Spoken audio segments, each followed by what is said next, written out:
Hello, one and all, and welcome to the podcast we call the Fantastival with myself, Steve Nussbaum.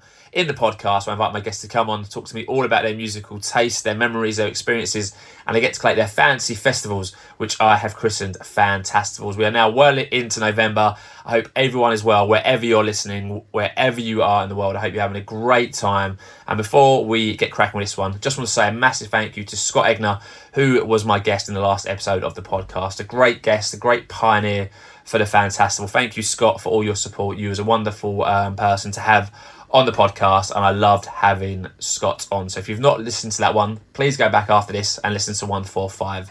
But like I said, this is 146, and I'm delighted this week to introduce one of the guys from one of the best indie rock bands out there. Really enjoying what they've put out there. Been listening to your stuff a lot over the last couple of weeks. Ladies and gentlemen, it's my pleasure to introduce Turnbull Smith from Skylights. Hello. Mate, welcome to the podcast. I'm delighted to have you on. I already know this is going to be a great podcast. You've got a big smile on your face. I think we're going to have a great time talking. Always happy, mate. Always happy, Steve. Before we talk about everything music and Skylights, Turnbull, I always like to talk to my guests about mental health. I think it's really important to kind of make sure everyone's okay, especially kind of in this current time and climate. So to start off, Turnbull, mate, how you doing? Yeah, I'm fine. I've had my issues in the past, and that definitely, especially when my second child was born, that was a real tough time, just and everything. So I've been through the mill once or twice, but all is well, Steve, all is well. Glad to hear it. I'm glad to hear it. So before we get into kind of present tense, Turnbull, let me take you back to back in the day. Tell me about your earliest musical memories. So what do you remember about music as a child growing up? I remember stealing cassettes off my sister. She had a pretty good taste in music, and I was 10 in like 1993. I was 11 in 94. So they were tremendous years. She had all the old Blur albums. Modern Life is Rubbish. I remember the song Pop Scene. I also stole the Green Day album, Dookie. Obviously 94, definitely, maybe. So I used to pinch all her cassettes and put them on my Walkman that I got from Car Boot for like £5. So yeah, good memories, good times. So she was pretty influential then in your musical taste growing up. Yeah, she was actually, and we used to get the bus to my grandma's, and I'd always steal the cassettes off her. So I mean, that's when I first heard Morning Glory. That's when I first heard Park Life and just the Britpop type of stuff at the time, like when I was a kid. So you're the guitarist in the band. Tell me about kind of how you got into guitar. How'd you get learning it? What made you want to pick up a guitar? Well, I always wanted to learn it, but I remember being 12 and a mate of mine was in the school band. A mate of mine, Mike, and he used to play the assemblies and stuff like that. I'd be like, wow, fancy a piece of that, because obviously all the girls were loving it. And so I got a guitar when I was about 10 thinking about it, because I remember getting it at primary school. Never really learnt it so well. And it was only when I was about 14, 15 that I really knuckled down, because I went on holiday to France and my uncle was there and I'd brought my guitar with me, couldn't play at all. And it turns out, he'd never mentioned it before, and obviously I was young and didn't take any notice of anything, that he actually played in loads of bands and loads of country bands and was a really, really good guitar player and singer. So he taught me all these little tricks that he did with the chords and stuff like that I still use to this day. And just after that, I just was playing it for like 2-3 hours a day for a good couple of years after that. And then obviously you get to where you are. So you're obviously known for Skylights, but were there bands for you before Skylights, or has it always been Skylights? Oh yeah, I started off with mate Simon Baker and my pal Matty Bradley. I was 17. And I was like, Simon, let's do a band. So I started playing bass. And we called ourselves R505 because that's what the Roberts radio had written on the front of it that my dad had. So we called it R505. We did a cover of I Want to Be Adored. We did a couple of original songs. And we did a few shows. I also joined a band called Carnation when I was 18. And this was quite pivotal, really, because the drummer was actually Miles, our drummer that we've got in Skylights now. And he used to drive me around because I couldn't drive at the time. So he used to drive us to gigs and stuff like that. So I got to know Miles a little bit then. And then tried out for a couple of bands. But then I was in a band called 66. We had a small bit of success. We went on tour with Mark Owen from Take That, which was quite fun when you're 19, 20. Yeah, Do you know? It was just wild. Just, obviously, all the girls going nuts for Mark Owen, so that was quite funny. We also played with the Cars, Chiefs and Delays and a few of the up-and-coming bands back in the early thousands. So that was quite cool. And then how did Skylights come together then? So obviously that relationship with Miles is already there, but how do Rob and Johnny come into the equation? When does that happen for you? So when I was about 9 years old, I used to play football at the park, and Skaz used to come down, and he'd always boot my ball in tree. I was fuming. So this big kid always kicked my ball in tree, and he was useless, never got it back. And then his brother used to come along, and we started hanging about when we were about 12, all three of us, and we did all the way, really. And then when I was about 24, Johnny knocked on the door. He just left the band and said, do you want to start a band turn? And I was like, yeah, why not? I said, but I'd try something different because I'd played bass in the other two bands I'd been in before. And I said, I'll play guitar and you play bass. And I'd already had a few songs written. One was Darkness Falls, actually. One was Driving Me Away. I can't think what the others were. And then we got my friend Tom Reeve on the drums, who was our pal from school. And his dad was a drum teacher. Tom couldn't really play the drums, but he had a kit, so he passed. Do you know what I mean? He was in. You're in. Yeah. And we jammed for a bit. And we tried out a singer, and he was too good, to be fair. We were like, oh, man, this guy's too good. Because we were, like, proper dreadful.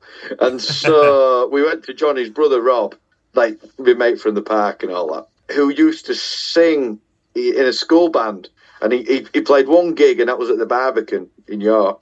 And so we're knocking on the door. We're only around 24 now, so this is 10 years later. Yeah. And knocking on his door, and he comes down. He's no job. I'm like, of course, guys, we're starting a band. And he's like, I'm not starting a band. And he says, come on, we're in this band now. He says, nah, I'm not a singer. I'm like, you've done it before, so you're more qualified than us. And he's like, no, I'm not doing it. But he was quite easy to bribe. So I was like, here, I've got a few cans of Carling. I'll pay for your practice. You come along. And he's like, yeah, go on then. So he came down and learned these songs. And I thought I was always very much the type of person where if we're going to do something, we're going to do it. So I booked a show within like 4 weeks of our first practice, even though we'd never done it. Yeah. And Skaz just got levered and did his best, and we played the show, and that's how it started. It was funny, but Skaz, the singer, is quite a popular lad, so we always got gigs because we'd always get like 30, 40 people down at shows. So that's how we started out playing around York. And I think it's important to say that I had the Height on 2 weeks ago, and they described you as a Leeds band. I think it's quite important to say to anyone listening, yeah. Skylights aren't a Leeds band. They're from York, but there are Leeds affinities within the band. Yeah, so what it is, Rob and Johnny's dad's from Scarborough, and he's a massive Leeds fan, yeah. And he just basically battered it into him, and that's why Skaz is such a diehard fan. So that's the early days of Skylights, and when I was reading up a bit earlier, I try not to read too much because I quite like the pod to be quite spontaneous. So I read that you went at it for a couple of years, didn't quite happen, and took quite a long hiatus, and then come back together within the last couple of years.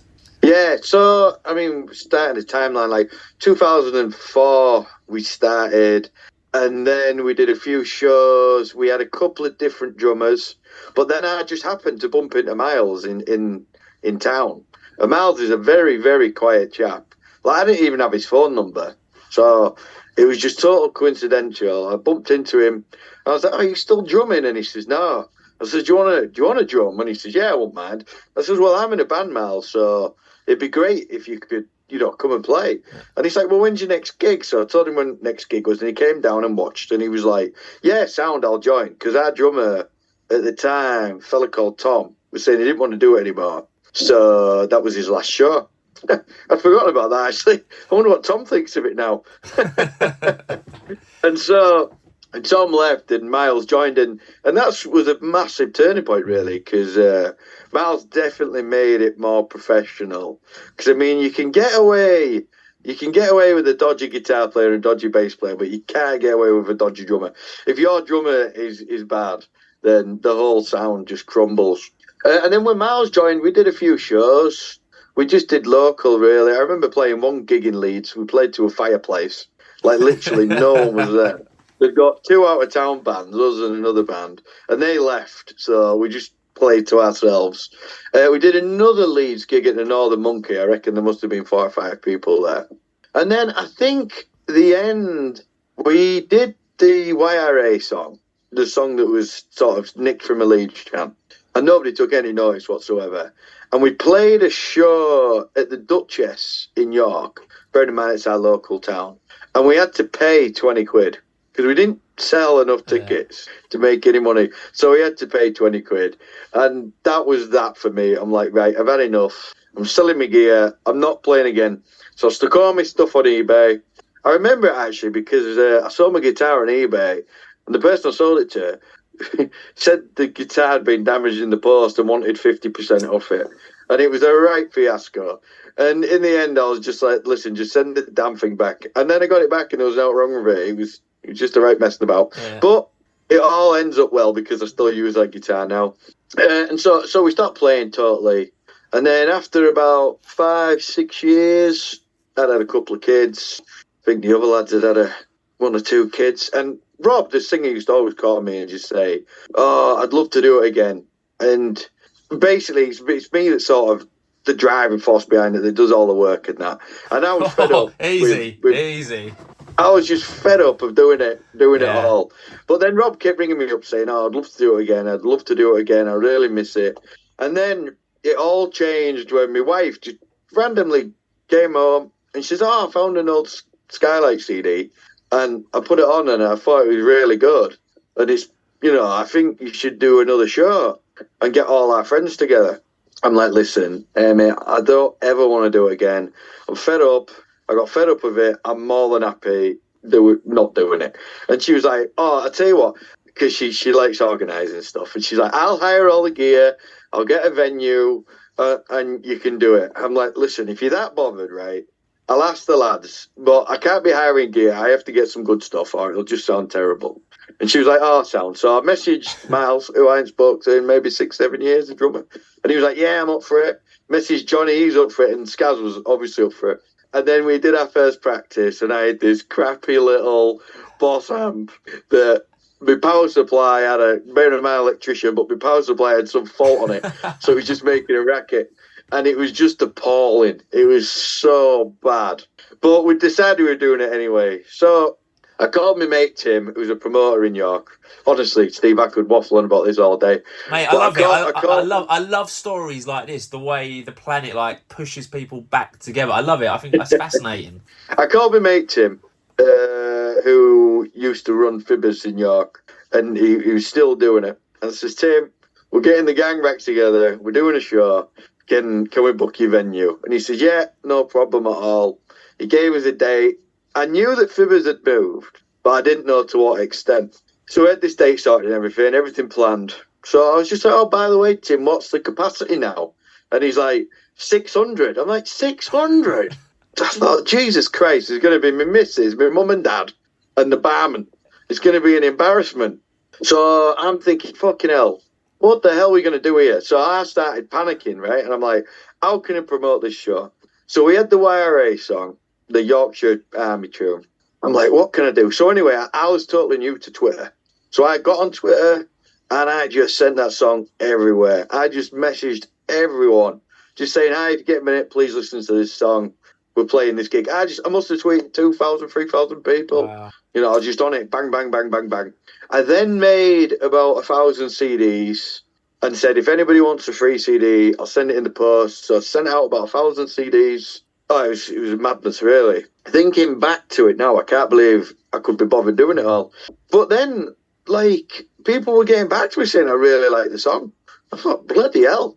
I was shocked, genuinely shocked. I was like, maybe it's all right then. And then I got the message from a guy called Craig Wilson, this was on Instagram. We only had 20, 30 followers. And he was like, hi, would you mind if we use this song on a Leeds United social media video? I was like, no, mate, that'd be fantastic. So that next day, they used it as the 2018-19 song.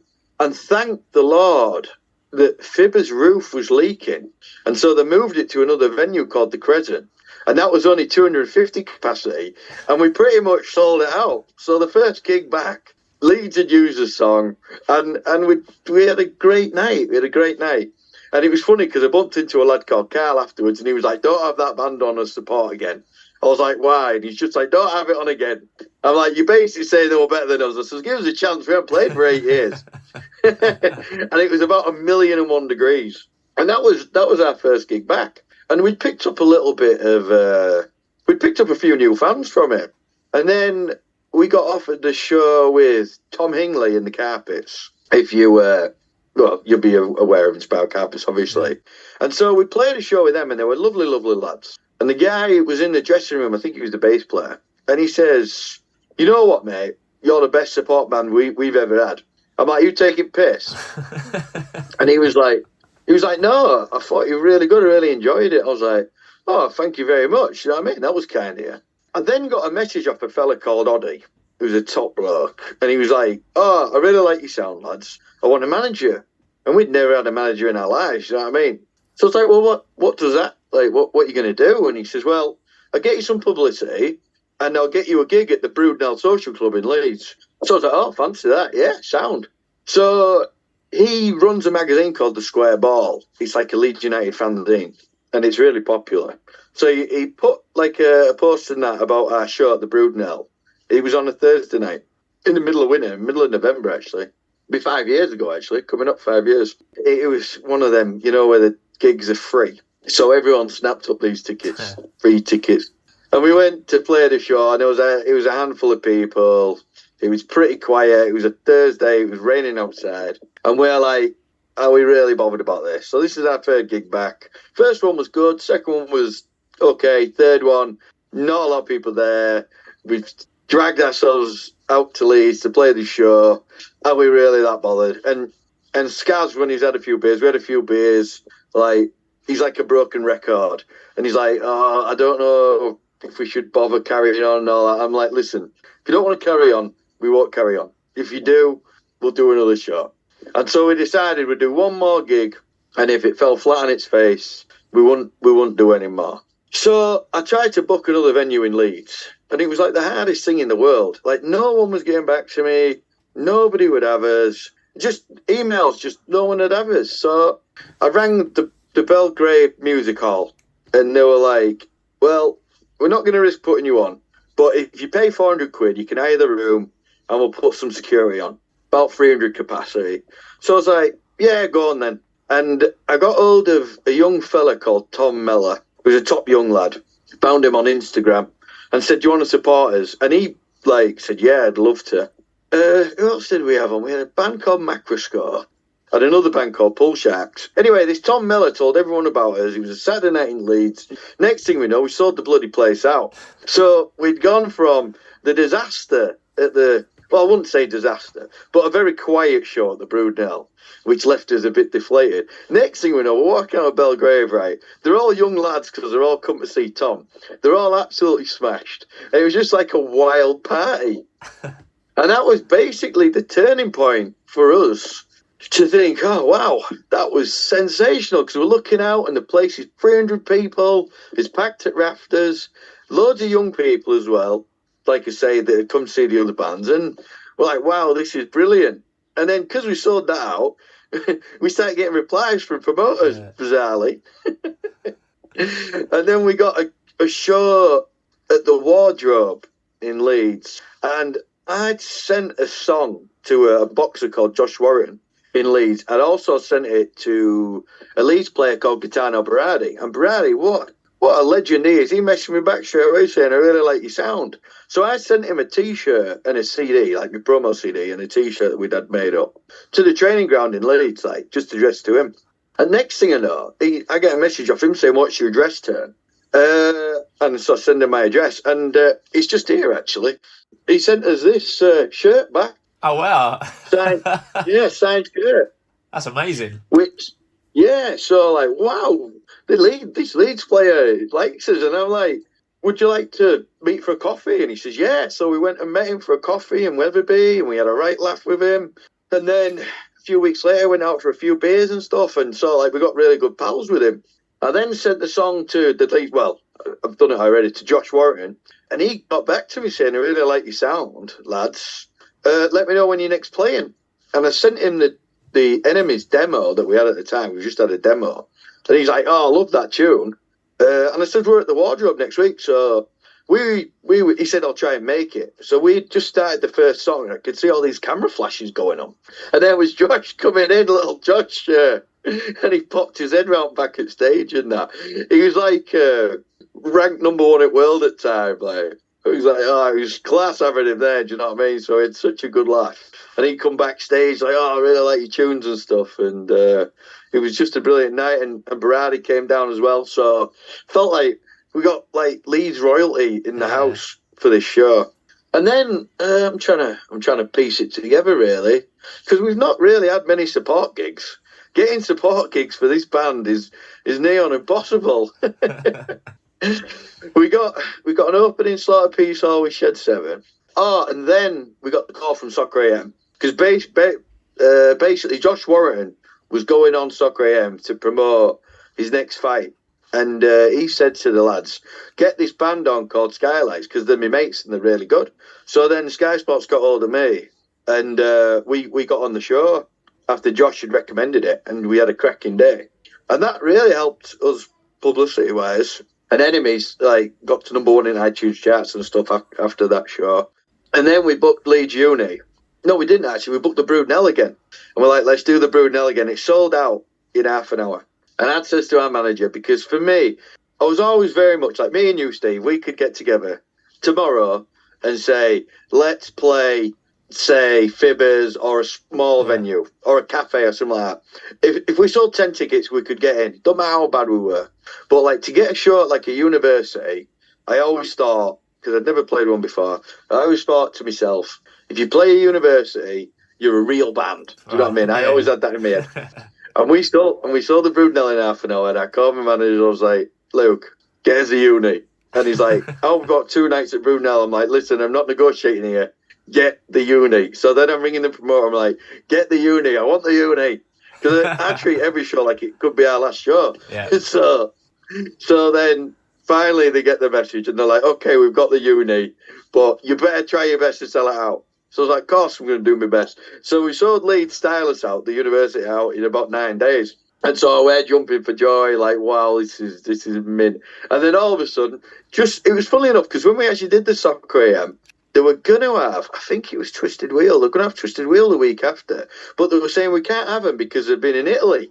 So I'm like, well, what's that got to do with it? They said, oh, there's something going around in Italy. So they've got to isolate for a bit. And I was like, oh, that's weird. Honestly, didn't think too much of it. The next thing we know, we're all on bloody lockdown. And this uni gig is being postponed. And it keeps getting postponed. And I'm thinking, I'm never gonna play this dream gig. All my life I've been waiting to just play this gig to pretend I'm in a proper band. And it's not gonna happen. But when we were in lockdown, we were going to my mate's pub and practicing Dinosaur. So we wrote that during lockdown and got that released. So that was pretty cool. I must commend you. Sorry to interrupt you there, Turnbull. That is a fantastic tune. And obviously, there's the full band version which you can listen to, but then the album has the orchestral version as well with the violin. I think it's amazing. Yeah. Must commend you for that song. Sorry to interrupt you. Thanks, mate. No, you interrupt me all you want, mate. Yeah. That was a nice time actually doing that song. It was good.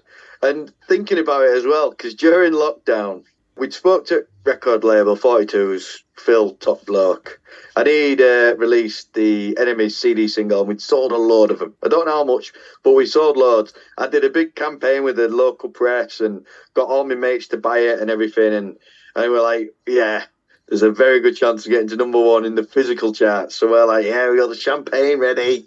We're in my mate's bar. We're all snuck fruit door, no lights on and all that. So I mean, next thing we know, it comes in with #2 behind Fontaine's DC. I was like, oh no.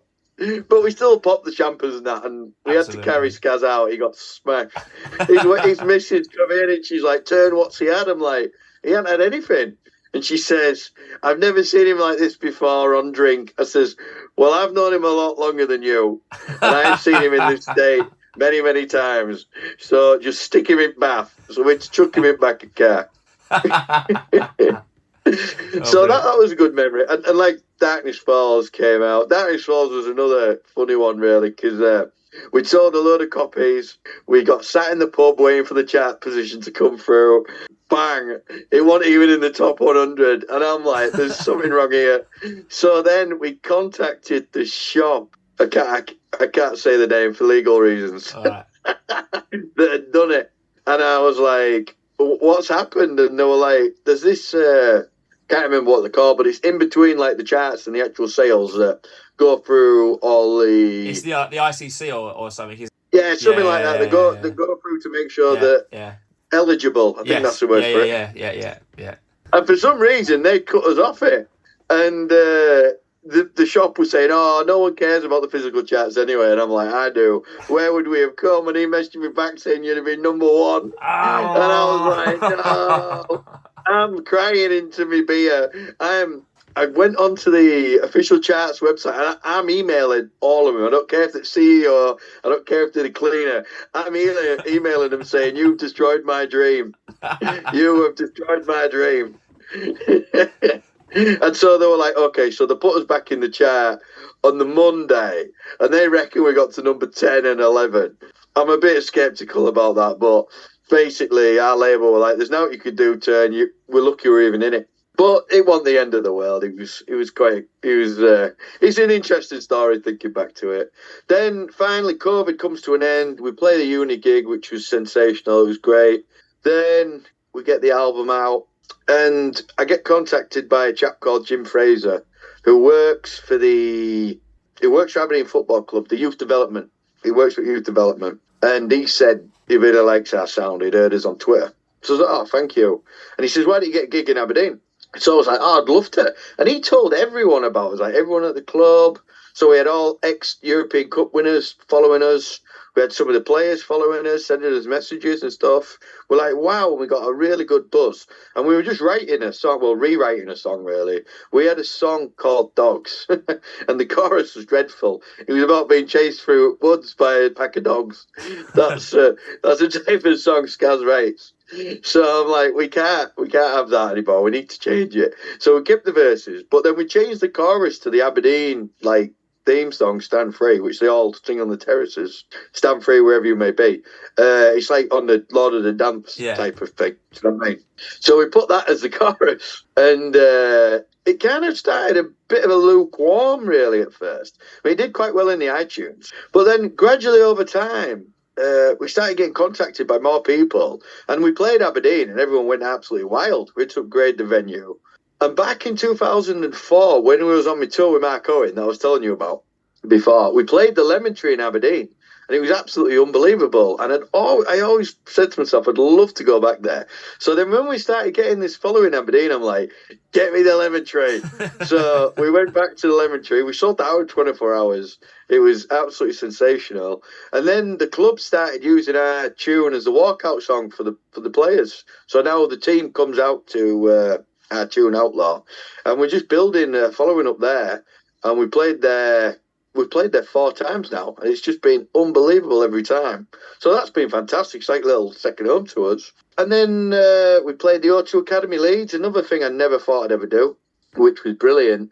And I spoke to my mate Josh, the boxer, because he plays a bit of guitar. And I'd been to his house, and we'd been having a bit of a jam. And I'm like, why don't you come and play a song with us? And he's like, really? I was like, yeah, of course, come and play. So I put it in the group chat with lads, thinking they'd all be jumping for joy. So I'm like, oh, Josh is coming on stage with us.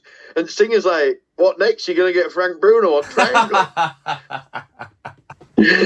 So I'm like, why not? I says, why not? And he says, I'm not sure. I says, well, here's his number.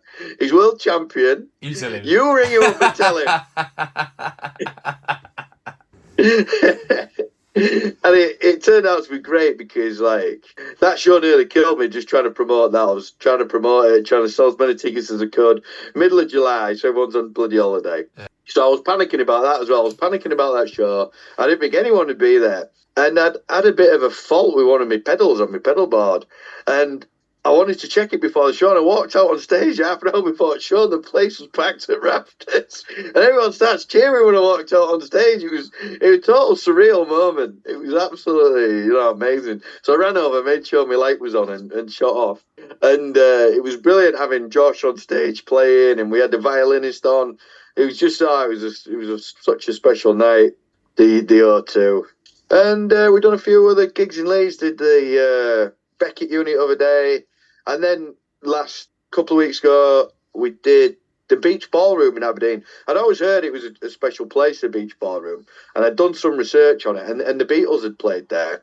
And loads of famous acts. And that was it was sensational night. Just amazing. We're just really, really lucky to have done what we have done, really, and have the support we have. So, really appreciate it. Yeah, it sounds like it's been an absolute unbelievable ride, and it continues to grow and get better. And these days, I guess, with Spotify and Twitter, your reach is, I guess, more out there than ever. And then you've got more live dates coming up. So by the time this goes out, you would have just played 2 consecutive nights. You were doing one in Manchester with good friends of the podcast, The Height, who have been on recently, in the Shed Project, who are another fantastic band. So kudos to them. And then you're also in Mexborough on the day before this goes out. So quite an exciting time coming up for you guys.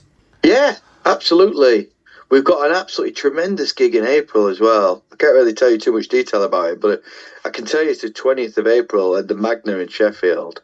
And that's something we're really looking forward to. Because we've got a few shows next year. We've got a big show in York, and we're trying to get a show in Aberdeen, but like I said to you earlier, Steve, getting supports is so difficult. If you're not in that sort, how can you put it, in that circle, It's very difficult, very, very difficult. So we just do most of our own shows. It would be nice to support some big bands. Obviously, everyone dreams of that, but it's not really happening for us at the minute. But the show in Sheffield will be cracking. So it's only that, really.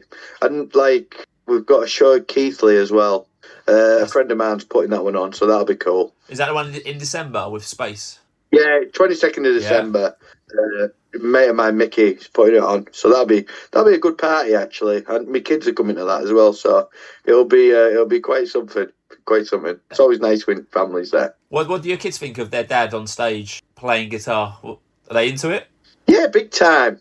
My eldest is. My youngest plays it cool with everything, but yeah, I think he's pretty proud. So let me ask you, Turnbull, about what you're listening to at the moment. Anything for you that you're listening to, whether that's new or old, musically, that you're listening to? What's on your stereo or your Spotify at the moment? Well, Manic Street Preachers, I've always come and gone to them. I think they're a tremendous band, the Manics. I really do. I think they're so... It was just refreshing to hear a band that doesn't always sing about love songs and stuff like that. Do you know what I mean? I think they're the main albums is Everything Must Go. I think that's what it was. That's what it was, yeah. I just loved that. The Holy Grail, superb. What else have I got on? It's a lot of just old school mixes, really. I don't listen to very much modern music at all. Probably should, but I don't. So let me take you back then again. What was your first record? Do you remember? You've obviously spoken about getting your sister's tapes and cassettes, but what was your first record? And there's no such thing as a guilty pleasure on this podcast, Turnbull. We're both friends. You can be honest whether it was credible or not credible. What was your first record? Don't you worry, Steve. I remember my first record. I must have been 5 or 6, and I had it and treasured it for a long time. It was Ghostbusters. It was a cracking record. I wore that record out, mate. I loved it, that tune. That was my first ever record. Still holds up. My first CD was Whatever by Oasis. My sister told me to buy that. I actually bought it with another CD single as well at the time, which is not so cool. Breakfast at Tiffany's by Deep Blue Something. Which another classic. But yeah, Whatever was my first ever CD single. That was a great single. I remember at school, everyone had that. The B-sides on that were just out of this world, if I remember rightly at the time. Well, that's what I mean. I was a little bit unfortunate, really, because that's the first CD I ever bought, and I thought every CD was going to be like that. Do you know what I mean? It's like, wow, this is good. I like this. So this podcast is all about you collating your fantasy festival. Are you a fan of the music festival? Have you been to many? You like doing them? I went to loads. We did Transmit as well. did Transmit, which was pretty cool. That was we're quite lucky up in Scotland because DF concerts are pretty good actually. It's like in England, it's bloody pretty much impossible getting on one at festivals, but with DF they were great and they stuck us on Transmit after we'd done well with Glasgow and Aberdeen and Edinburgh sales. So they put us on there, so that was cool. And I've been to Leeds Festival loads of times when I was a bit younger. You know what I mean, loads. So I actually, the first year I went there, magic mushrooms were legal, and they were selling them on stalls. So that was incredible. I don't ever remember them being legal. Amazing. I can't recall that. Yes, they were legal. They sold them. I must have only been 17, 18, and there were just stalls of them. Honestly, as far as the eye could see. And like, I'm thinking I better not get too carried away with these. So I had a few of them, and my mate was smashing them down. And they were running around like there were bloody fairies playing about. I felt like I was floating in a river. It was absolutely bonkers. and then honestly, a few months later, they got made illegal. It was funny. That's genius. So like I said at the start of the pod, this is all about getting Turnbull to collate his fantasy festival. So you get to collate your fantasy festival now. You get to choose any 5 acts, and one of whom must play one of their studio albums in full. And then all your 5 acts get to do their encore at the end of your fantasy festival, which can be any song by any act. So very simple. So for any first-time listeners, like I said, I had Scott Egner on the last edition of the podcast. In his opening slot, he had Prince Buster. Super Seconds, he had Go Go Bordello. Midway Madness, he had The Specials. Pre-headliners, he had James Brown, and then his headline act, he had the House Martins playing London Nil Hole 4. And for his encore, he had all 5 acts playing the track Enjoy Yourself, which was a track by The Special. So very simple, very easy to do, all good fun. But Turnbull, before we talk about your acts, we're going to make it. We need to give your fantasy festival a name, and we need to give it a venue. So what do you want to call your fantasy festival? What do you want to call this? Oh, fantasy festival.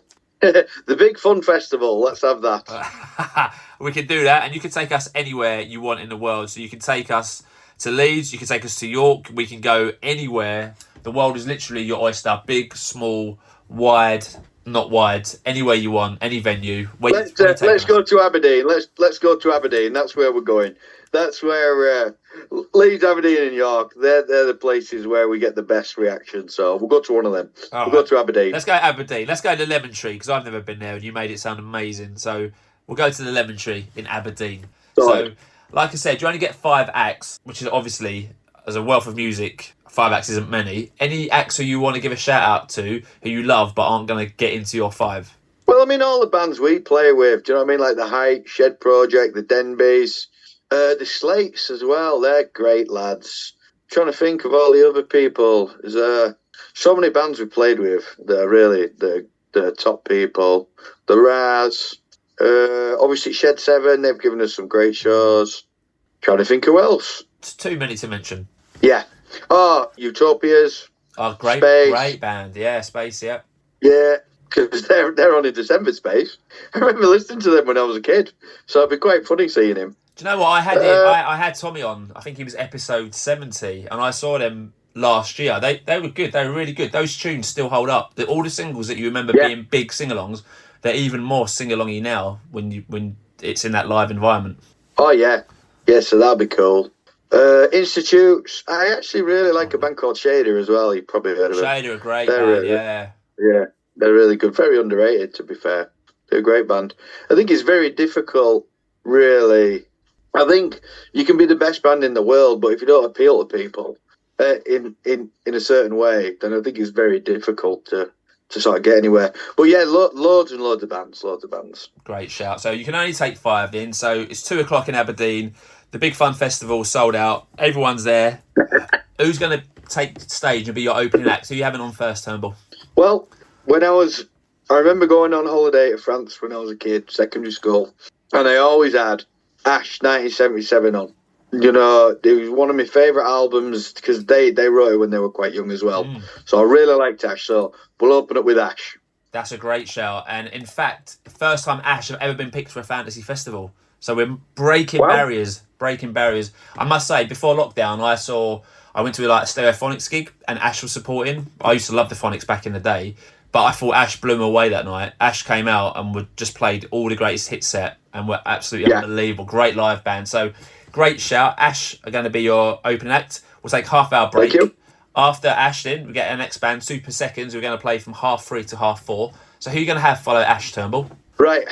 I'm not going to go into too much detail, but I'll go for Little Man Tate because I think their new single is absolutely banging. And I do like their old songs as well from the day. And they've got a new album coming out soon, actually. So I think The Fake Stolen Kisses is their new single. And it's really cool. Little Man Tate. I think that was played on the most recent Shits and Giggles podcast, which has just been out. And it got really good reviews. I haven't heard it yet, but I look forward to listening to it. So, again, Little Man Tate. I've got it on repeat on my Spotify. It's just on all the time. Yeah, good show. I look forward to hearing that. So, Little Man Tate. First time they've been picked for a fantasy festival as well, Turnbull. So, again, breaking barriers, getting some new acts into our roster. Love it. So, what can I say? What can you say? So, they're going to play from 3:30 to 4:30. We'll take another half-hour break. That'll take us to 5 till 6. Be time for our Midway Madness act. So, Turnbull, who are you going to have as your Midway Madness act? I think we're going to live and die in these towns, mate, and we'll go for the Enemy for this one. That's a great shout. And you've played with the Enemy, haven't you? Or supported the Enemy? We did, kind of. We actually pulled out because it was a bloody fiasco, but I won't go into too much detail with that one. But a great band, and they're like still going, right? They're recently back together, and they're playing loads. Yeah, they've got loads of gigs coming up. Yeah, good luck to. Hopefully, one day we might be able to play with them because they are. It's funny, really, because with the Enemy, like when the Enemy play, all our pals get together. Like there's about 10 of us that go to the shows, and it doesn't happen with any other band apart from the Enemy. So hopefully one day we can play with them, and that means our mates will actually come because they think we're rubbish. You know what I mean? There's always that one band that takes you back to your youth that all your mates always get excited about. The Enemy must be like your mates' group. I've got a few bands like that where mates will just literally come together who've not seen in years to see this band. All right, the Enemy have been picked before, but only once. So this is the second time the Enemy have been picked. So they're going to play from 5 till 6. We'll take another half-hour break. Then it'll be time for your pre-headline act. We're going to get an hour and a half from 6:30 to 8 o'clock. So who are you going to have follow the Enemy? Sorry to be a bore, and I'm sure these have been picked before, but let's get Richard Ashcroft and the Verve back together. Let's have the Verve. I love it. Great shout. Verve are one of my favourite bands from back in the day. An absolutely great band. Yeah, they've been picked before. Only the third time, though, they've been picked. So not as many as what I guess you might think they had. You're making me feel bad about my headline band because I bet they've been picked about 25,000 times, I tell you. So the Verve are going to do 6:30 till 8 o'clock. One more break, and that takes 8:30 to 11. And in your headline act, get to play. It's got to be Oasis, Steve. It's got to be for my fantasy festival. When anyone picks Oasis, right, I see Oasis in my head as two separate bands. I see that first band who made those first two albums as almost a different band to the one that they've become. Yeah. What lineup are you having for Oasis then? Is always my question to people when they pick Oasis. Are you having the Bonehead, Gwigsy and Alan White, or are you going a bit later on down the line with Andy Bell and Jem, that kind of people? Who are you having? Do you have to ask me this question, Steve? No, we can just say Oasis and let them walk out as. No. You know what I'm going to say, mate. You know what I'm going to say. It's the first three albums. I disagree when you say two because I thought B&L was unbelievable. One of my favourite albums, actually, B&L. I think it's as good as Morning Glory, to be fair. And yeah, obviously the original lineup. So we'll have the Oasis for the first three albums, and that'd be good. Great shout. Well, you're not wrong. Oasis have been chosen before. 14th time they've been chosen as well. So they're going to headline, play to 11 o'clock for you. And then at 11 o'clock, they're bringing back out on stage the Verve, the Enemy, Little Man Tate and Ash. And they're all looking at you going, Turnbull, mate, we've got one more song to play. What do you want us to play? And they will play anything that you tell them to play. So Turnbull, what are you going to have all of your 5 acts played together to close the Big Fun Festival? They're going to play my wedding song, which me and my wife did our first dance to, and that's the Master Plan. Oh, great shout. Very relevant as well, right? Because the Master Plan album, I think, has just turned 25 years old. Oh, yeah. Amazing. So very relevant, great track, and a great way to end your fantasy festival. So let's lock it in then. So we've got the Big Fun Festival taking place at the Lemon Tree in Aberdeen. Opening act, we've got Ash. Super Seconds, Little Man Tate. Midway Madness, we've got the Enemy. Pre-headline act, we've got the Verve.